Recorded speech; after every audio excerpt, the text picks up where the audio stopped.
Hi everybody, I hope that you're all doing really well. So today, when I am uploading this video, it is actually the day that the Women's Prize for Fiction longlist gets announced. The Women's Prize for Fiction is probably the literary award that I pay the most attention to. You know, things like the Booker Prize, I always do pay attention to what's on the list, but I don't get as into it as I do the Women's Prize. Booker is just a little bit too literary fiction for my taste, whereas I feel like the Women's Prize for Fiction fits really nicely into that bridge between commercial and literary, where it's both accessible and yet still challenging, but not so challenging that I want to hit my head against a wall, which happens with a lot of Booker Prize books. Sorry, Kieran. I've known about the Women's Prize for Fiction since about 2014, I want to say. I think back then it was the Bailey's Award, but I've only really been following the award since 2018, back when Jen over at Insert Literary Pun here did a massive deep dive dissection review of every single book that was on the long list. So I feel like I just had to pay attention because her reviews were so good. The discussion surrounding each of the books was just so intriguing to me. And yeah, ever since then, this has been the award that I've been the most engaged with and the most invested in. For the past 3 years, I have correctly predicted who the winner is, so pat on my back. I've never bet any money because I am convinced that the second that I do bet money on this, I'd end up getting it completely wrong. I just have pride in being right, and that's good enough for me. So yeah, I thought today I would go through the shortlists from previous years and just go see which books I've read and what I thought about them. There are definitely going to be cases where I have much more to say about some books than others, especially for books that I read quite a while ago. Mainly the books that I'm going to be focusing in on and talking the most about are going to be the ones that I absolutely love and highly recommend. So take this as a recommendation video. And I think I'm just going to go in chronological order from the very first book that I have actually read, which for me would be Purple Hibiscus by Chimamanda Ngozi Adichie. Half of the Yellow Sun and Americana have also been shortlisted. Maybe a controversial opinion, but I actually think Purple Hibiscus is the best of her 3 works. I never really got quite on board with Americana or Half of the Yellow Sun, even though they're the ones that are lauded the most. But I thought Purple Hibiscus was just this really interesting look at family dynamics, domestic violence, and finding a family outside of your immediate bubble. The book that actually won in 2004 was Small Island by Andrea Levy, which thanks to Rosie over at Sparkles Books, I actually have on my TBR. Unfortunately, I have not yet read it, so I can't really give you in-depth thoughts about this. But there we go, there's the little sticker to say that it won, and I'm definitely very excited to read this. Then next up, skipping 6 years, we have Wolf Hall, which was shortlisted in 2010, as well as Bring Up the Bodies, that was shortlisted in 2013. Books 1 and 2 in the Thomas Cromwell trilogy, and yes, I will get on to book 3, but I'll talk about it a little later. I'm actually really surprised that neither of these won, but you know my love for this trilogy. Just this fantastic insight into Tudor England through the lens of Thomas Cromwell, really taking this figure who has often been portrayed as a villain in pop culture and really turning that on its head, seeing Thomas Cromwell's story as really a rags to riches and then back to rags again. Portraying him as a sympathetic anti-hero, definitely somebody who is not the most moral person in the world, but actually in many ways much more moral than the people around him. The depictions of the Tudor court are just absolutely beautiful, so vivid, you feel like you are actually there. I think one of the things that puts people off reading this is the fact that it is so detailed and so incredibly researched that maybe if you're not as familiar with the Tudor court can be a bit off-putting, but I assure you it is so worth the work. Next up, shortlisted in 2011, is Room by Emma Donoghue. This was one that I read back in 2014, I want to say, and I really did enjoy it at the time. A story told from the perspective of a 4 or 5 year old boy who has grown up with his mother only ever knowing the room, the one room that he has lived in his entire life. It becomes very apparent to us as readers that the reason for this is that his mother was actually a young girl who had been kidnapped, forced to live in this shed, subjected night after night to sexual assault and rape by her captor, which has led to the birth of her son. And the book chronicles the mother and son in their attempts to leave the room, to escape, to alert the authorities in the outside world to their existence. This is probably the most haunting book that I had ever read at the time. I'd never read anything quite as hard-hitting. I do wonder how it would hold up today. I wonder if people will still enjoy it as much as they did back then. Definitely one that if you've read it recently, I'd love to hear your thoughts. And then the first winner on our list, awarded the Women's Prize for Fiction in 2012, my love, The Song of Achilles by Madeline Miller. Do you really need me to rave about The Song of Achilles all over again? This is the story of the Trojan War told from the perspective of Patroclus, who is traditionally depicted as the companion to Achilles. Though in this iteration of the story, Madeline Miller really plays up to the theory that has been circulated by many scholars, philosophers and dramatists even back in ancient Greece that they were actually lovers. It is this beautiful and tragic love story, which just makes me cry every time I read it, and that I heartily recommend that you do pick up. We're now getting into a string of books between 2014 and 2015 that I really don't have too much to say about. We have The Goldfinch by Donna Tartt. I was a massive fan of The Secret History, but this for me was fine. Bit of a letdown, to be honest, and much too long. A Girl is a Half-Formed Thing by Eimear McBride, which was, I think, one of my first experiences into stream of consciousness, and it was not a fun experience for me. It was actually featured in my video about my 1-star books, which might potentially be a bit unfair to this book, but that was my experience of it at the time. I've not gone back and reread it since. Stream of consciousness just really isn't my style. And then A Spool of Blue Thread by Anne Tyler. This was my first and only Anne Tyler that I've read. If I'm remembering rightly, it's a family saga taking place over several decades. I remember enjoying it at the time, but I could not tell you what the plot was. I think I read this because it was also shortlisted for the Booker Prize, and people had said it's the most commercial out of the books, the most accessible, so that was the main reason that I read it. And it was fine, but clearly did not leave much of an impact. A book that did leave an impact on me though, shortlisted in 2016, the only book that I actually read from this shortlist, which is A Little Life by Hanya Yanigihara. The Marmite book on BookTube. You either love or hate this book. People either say that it is tragically beautiful, others think it's torture porn. I'm definitely down the side of absolutely loving this book, and I've always found that criticism of A Little Life, I don't know, just a bit odd. A lot of criticism that I'd seen about it in early days was about how unrealistic the treatment of Jude was and his backstory. I'd seen reviews where people were like, oh, it's so unrealistic that so many bad things would happen to him. It just feels like Hanya Yanigihara is piling on the misery just to get a reaction out of us.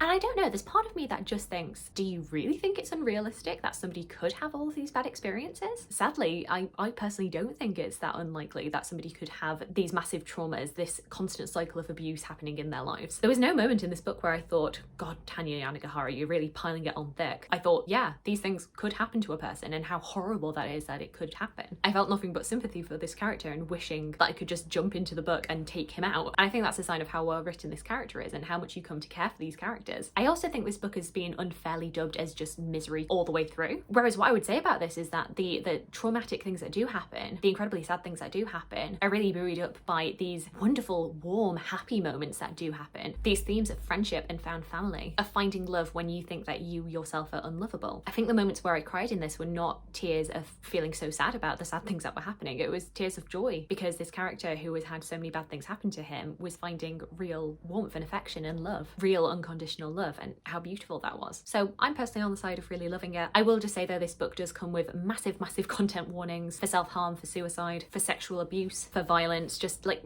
pretty much everything. If that's something that you're not comfortable reading about, then definitely steer away from this. But if not, then I'd say this is definitely a book that you should pick up. Going into 2017, this is the first year where I think I've actually read more than one book on the shortlist. Woo! Starting to really get into my peak time for Women's Prize for Fiction. Once again, one of these books I don't have too much to say. Apparently, I have read Do Not Say We Have Nothing by Madeline, Thien, which is interesting because I don't remember it at all. The Power by Naomi, Aldermann, which was actually the winner of the Women's Prize that year. This is kind of dystopian, kind of sci-fi, taking place in, I don't know if it's like a not so distant future, an alternate reality, where it is discovered that women, and only women, have the power to like shoot electrical energy from their fingers, like to zap people. And it's basically the story about how society would shift if this were the case. If because of this power that only women had would mean that women suddenly became the dominant member of society. And I remember there being a lot of controversy on BookTube because this went out over another book, the other one that I did actually read, which was Stay With Me by Ayobami Adebayo. And I'm not gonna lie to you, I do also wish that Stay With Me had been the book that won. This is a really beautiful story set in 1980s in Nigeria. It tells the story of Yejide. She has been very happily married to her husband for several years, and unfortunately they have never had a child. And as a result of this, her in-laws put pressure upon her husband to take a second wife. And basically how Yejide's world just turns on its head, and she becomes more paranoid, more jealous of this new wife, and more desperate for her husband's love. And it's just so sad, but a story that I think is beautifully told. Going into 2018, we have 3 books once again, 2 of which I don't really have too much to say about, and 1 that I just want to gush about. The 2 that I don't have too much to say about are The Mermaid and Mrs Hancock by Imogen Hermes Gowar, the book that you would probably think I would have the most to say about because it is like 18th century fiction, historical fiction, but I just remember this not leaving much of an impact on me. All about this man who ends up finding this mythical mermaid, how they're not like the beautiful mermaids of our fairy tales. There's also Home Fire by Camilla Shamsi, which actually won this year,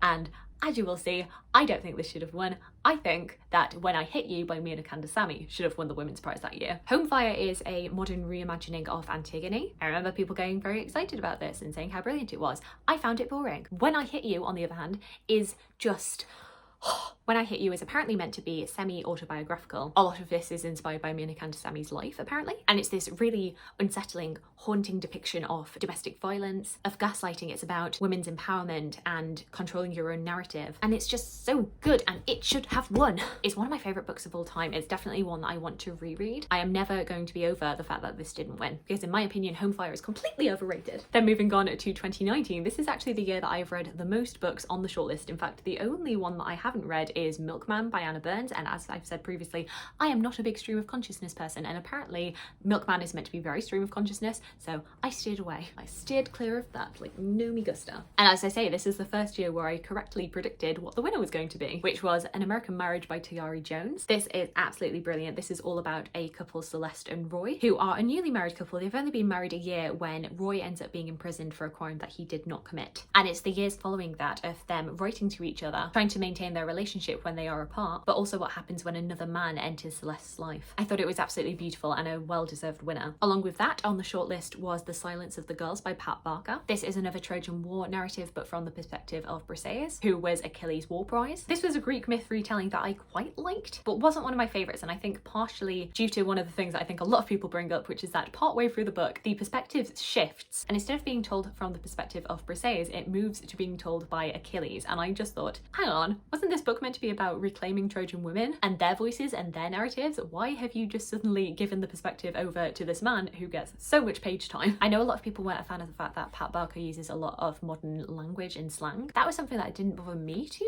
much. I thought it was a really good way of making this myth a little bit more accessible and inviting to modern readers. So yeah, a bit of a mixed bag. Things that I liked, things that I disliked. I definitely do still want to read The Women of Troy, which is the sequel to this. Next up we have My Sister the Serial Killer by Oyinkan Braithwaite. This is a short novel. This is all about two sisters, one of which likes to kill her boyfriends, and she enlists her other sister to help her clean it up. And the cleanup sister, who is the protagonist, you know, the first time she's like, oh goodness, this must have been an accident. Second time, weird coincidence. Third time, I think my sister's got a problem. I think she maybe just likes killing her boyfriends. This is something that as a loyal sister, she's always around to help her, but when it turns out that her sister now has eyes for the man that she is in love with, that's when this sister really has to consider, why am I protecting my sister so much? I think the thing I wasn't expecting going into this is how funny it is. It's a really charming, witty book and really makes full use of the hilarity in this plotline. Ordinary People by Diana Evans. This is probably the book that out of all of them I have the least memories about. I remember it being about two couples around 2008. It's a book that is about friendship and motherhood and also cheating. I feel like there was a lot of cheating in this book. And then the last book from the shortlist for 2019 was Circe by Madeline Miller. Her next Greek myth retelling, the witchy character that we know predominantly from the Odyssey, banished to the island of Eimear. We get to see her grow up, interact with many different mythological characters, and really grow and develop in her sense of self, in her magic. A very female empowerment kind of book. I would say that between this and Song of Achilles, I probably prefer Song of Achilles, but they're both fantastic reads, and I highly recommend this. Then moving into 2020, we were stuck at home. What else were we going to do with our time but read shortlisted books? The one that I probably have the least to say about is Girl, Woman, Other by Bernardine Evaristo. This was the first book that I read by Bernardine Evaristo, and it's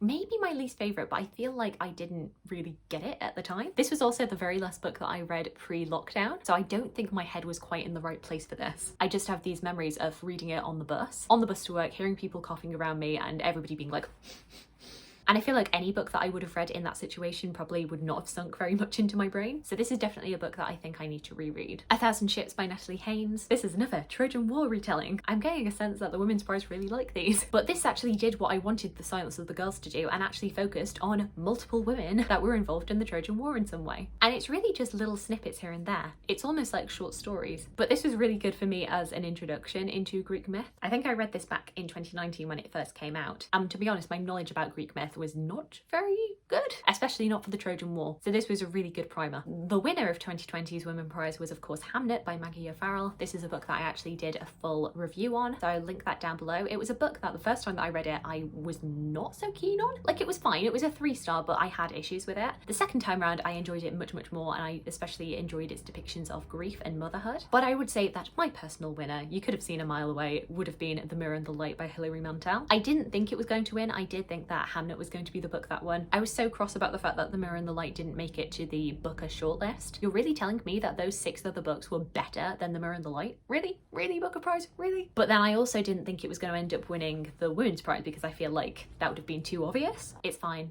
It won the Walter Scott Prize. I'm happy with that. But I do just think this was the most beautiful culmination to this story of Thomas Cromwell. It had me weeping about Thomas Cromwell.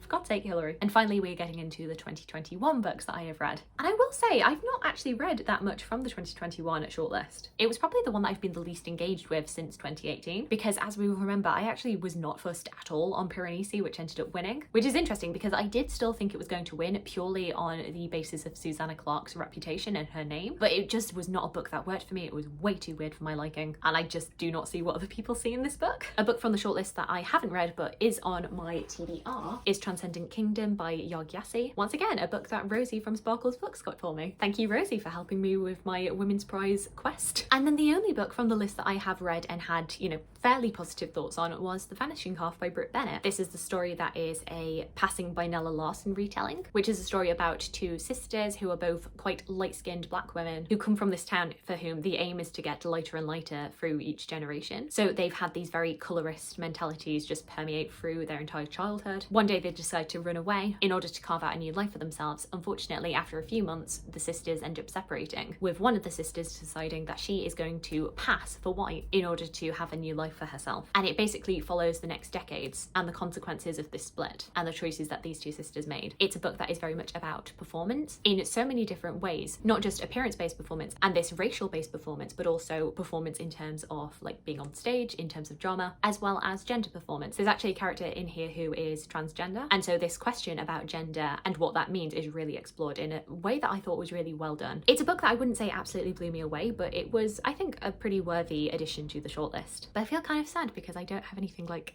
amazing to say about the 2021. It was probably my least favourite shortlist, but I'm still optimistic. I'm hoping for good things of 2022. I'm very, very excited to see what they have decided is going to make the long list. I don't really have any predictions. I feel like I follow new books like fairly well, but I'm never 100% sure what's going to make it onto a long list. So do let me know if you've got any predictions.